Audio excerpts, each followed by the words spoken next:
আসসালামু আলাইকুম সুপ্রিয় দর্শক শ্রোতা। ঘূর্ণিঝড় আসলেই যদিও আমরা উপকূল থেকে প্রচণ্ড দূরে ঢাকার মুন্সিগঞ্জের গজারিয়াতে, তারপরেও ঘূর্ণিঝড়ের প্রাদুর্ভাব কিছুটা হলেও আঘাত হানছে আমাদের এদিকে। তো এই হচ্ছে আজকের ওয়েদার, প্রচণ্ড বাতাস। আর আরেকটা জিনিস হচ্ছে, অগ্রণী ব্যাংকের কিছুক্ষণ আগেই সাইনবোর্ডটা উড়িয়ে নিয়ে যায়।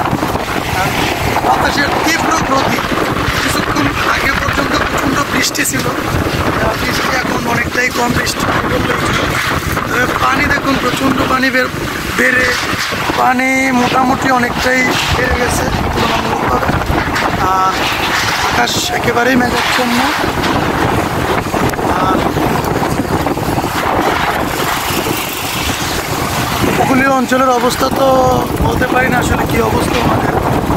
অনেকটাই আগে থেকে, যেহেতু এখন প্রযুক্তি অনেকটাই এগিয়ে গেছে, যার কারণে মানুষ আগেভাগেই খবর পেয়ে যায়, সংকেত দিয়ে দেয় তো নিরাপদ আশ্রয়ের জন্য। আর এই হচ্ছে আমাদের রাস্তা, আর এই হচ্ছে এই সাইডের রাস্তা।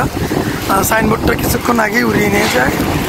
আর সম্পূর্ণ ট্রলার, ট্রেজার, বলগেট সব এখন ঘাটে। আকাশটা খুব সুন্দর। আর এই ধরনের বড় ধরনের দুর্যোগ থেকে আল্লাহ হেফাজত করো, আর সবার সুস্থতা কামনা করতেছি। উপকূলীয় অঞ্চলের মানুষগুলো জানি না কী হালে আছে, তাদের জন্য রইল দোয়া। সরকারের পক্ষ থেকেও আশা করি ত্রাণ দিবে। এখন তো খবর তেমন পাওয়া যাচ্ছে না, এক তো কারেন্ট নেই, ইন্টারনেট সংযোগ বন্ধ।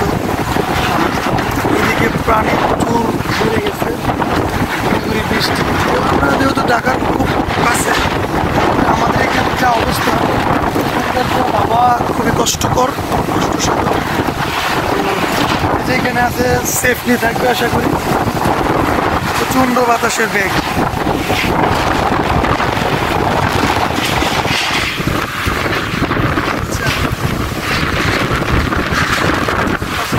দেখাই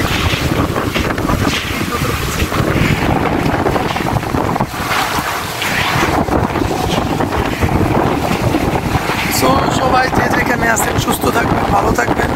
আগে নিজের সেফটির নিশ্চয়তা করুন এবং পরিবারের সবার সেফটির নিশ্চয়তা করুন। সেফ যে যেখানে আছেন সুস্থ থাকুন, স্বাভাবিক থাকুন। আর